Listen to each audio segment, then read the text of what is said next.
Teman bersoalan kurban, saya jujur saja selama di Indonesia masih banyak salah pemahaman terhadap kurban.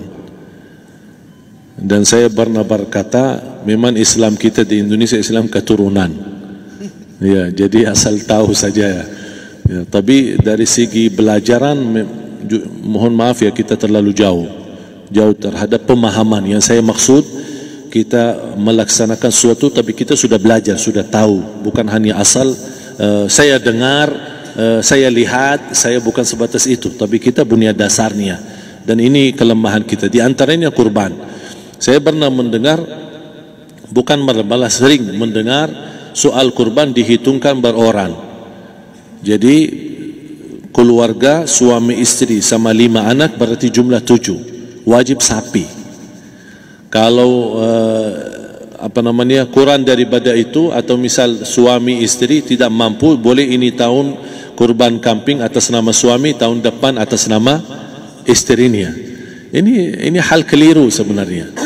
Yang dihitungkan soal kurban beda sama akikah dan beda sama zakat fitrah.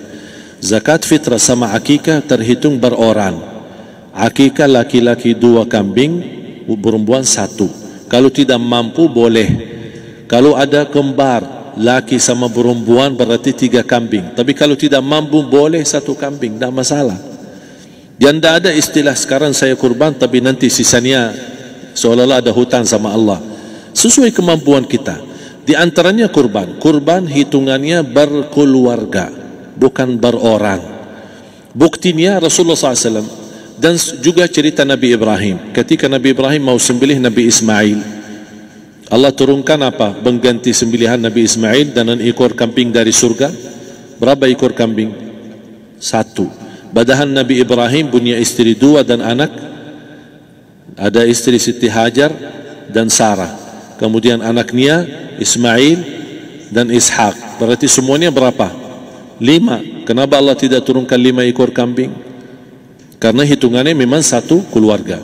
Yang kedua, Rasul sendiri sembelih 2 kambing. Pertama, Bismillah atas nama Muhammad dan keluarga Nabi Muhammad. Padahal kita tahu keluarga Nabi Muhammad SAW termasuk keluarga besar. 11 istri, belum lagi anaknya, laki-laki sama perempuan. Ada yang hidup maupun sudah mati, sudah termasuk semua. Yang hidup maupun mati. Yang kedua, Rasul sembelih sembelihan yang kedua atas namaku dan umatku. Umatnya berapa miliar? Cuma 1 ekor kambing. Kenapa Rasulullah SAW berkurban atas nama dirinya dan umatnya? Saya mengambil salah satu di sini tanda sayangnya Rasul kepada umatnya. Jadi saya selalu berkata, orang miskin yang tidak mampu berkurban seharusnya bangga di hari kurban, karena Rasul sudah kurbankan duluan atas nama dia. Jadi terima kasih ya Rasulullah, ingatkan kita. Yang kita tidak mampu, Rasul sudah. Bahkan kalau Rasul sudah kurban atas nama umatnya yang tidak mampu, berarti sudah terkabul. Kita aja belum tahu kabul atau tidak kalau kita berkurban. Tapi kalau Rasul sudah terjamin makbul. Oleh sebab itu, hitungan kurban itu adalah 1 keluarga. Misal, bapa punya istri, punya anak. Itu kalau mampu sapi silahkan. Mampu 1000 sapi silahkan. Kalau soal kemampuan tidak ada masalah. Tapi kalau soal kewajiban, tidak ada wajib lebih daripada 1 ekor kambing. 1 ekor kambing. Misal, kalau bapa punya istri 4. Misal. Cuman ini misal. Ya. Istrinya 4. Setiap istri anaknya 10.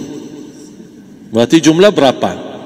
Anak 40, istri 4, berarti 44, sama bapa 45. Wajib 1 ekor kambing saja, cukup untuk semua ini. Tapi kalau soal mampu, ya silahkan. Mau 1000 kambing boleh, mau 1000 sapi boleh. Tidak ada yang melarang kalau soal kemampuan. Dan kalau kita mau sembelih, Bismillah atas namaku dan keluarga. Tidak perlu bawa data-data nama keluarga. Jadi disebutkan tukang sembelihnya ada capek menunggu sambil sebutkan nama-nama. Tidak perlu. Udah Bismillah atas namaku dan keluarga. Termasuk kata atas namaku dan keluarga, termasuk orang tua yang sudah meninggal.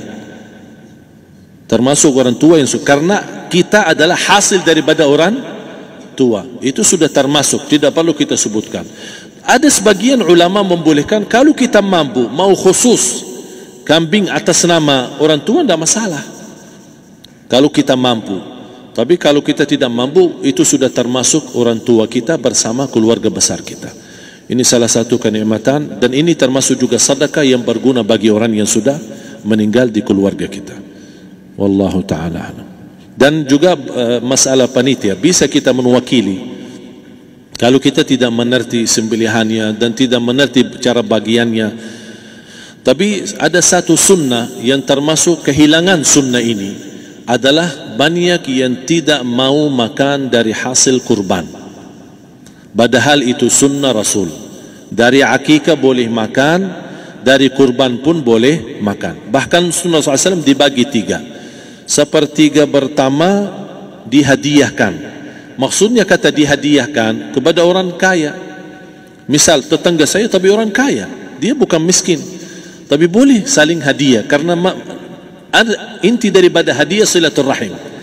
Ada keluarga kita termasuk mampu, tapi saya kasih, ini alhamdulillah saya sembelih sapi. Barangkali dia tidak mampu, cuma sembelih kambing. Udah, kita dapat daging kambing, dia dapat daging sapi. Tapi dengan niat hadiah, bukan sedekah, karena dia bukan orang miskin yang menerima sedekah. Yang sepertiga yang kedua adalah sedekah. Sedekah itu termasuk orang miskin. Yang ketiga, kita makan sendiri. Bahkan Rasulullah SAW selepas Idul Adha, beda sama Idul Fitri. Sebelum Idul Fitri dia makan kurma, meyakinkan batalan puasa. Tapi kalau Idul Adha tidak makan dan minum sebelum salat, kenapa? Bukan berarti tidak boleh. Tapi Rasulullah SAW ingin pertama pembukaannya, buka sarapannya atau makan di pagi harinya selepas Idul Adha adalah dari hasil sembelihan kambing itu atau dari kurban. Jadi kita sebagian sedikit. Tapi kalau kita merasa alhamdulillah rezeki saya banyak di rumah, alhamdulillah banyak ada makanan, mau sedekahin semuanya, semua mau sedekahin, tidak masalah. Tapi yang saya maksud, kenapa tidak kita sekali-kali hidupkan sunnah Rasul?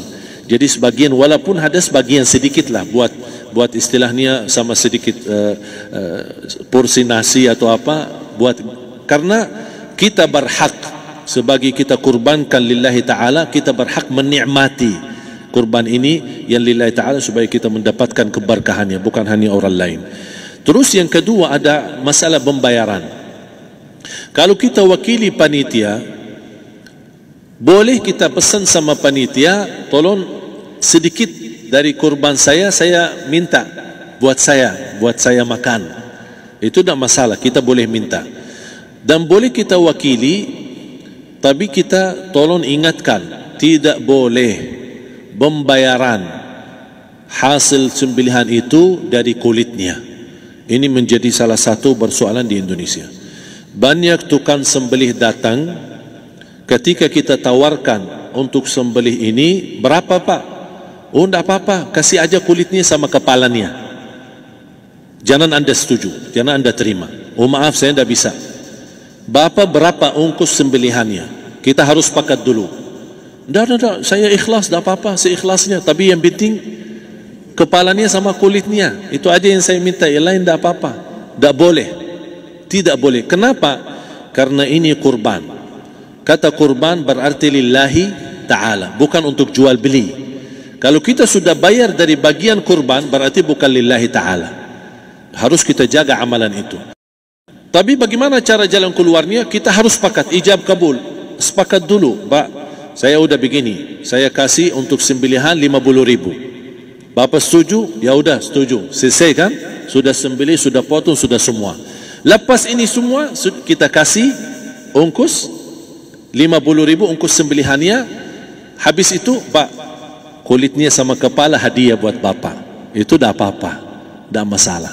Tapi bukan untuk bayar sembelihan. Faham maksud saya? Harus dibedakan supaya jangan sampai amalan kita kurban habis biaya, habis ini malah tidak diterima karena sudah kita bayar sebagian daripada kurban. Saya silahkan bayar apa yang kita sepakati, mau hadiahkan kepada dia karena kita tidak bisa guna. Buat apa yang kita mau gunain kulitnya, tidak bisa. Tapi mereka, buat mereka lebih berguna, oleh karena itu kita bisa hadiahkan untuk mereka. Bahkan kita bisa juga kasih daging untuk mereka bisa menikmati sebagai sedekah. Wallahu taala alam.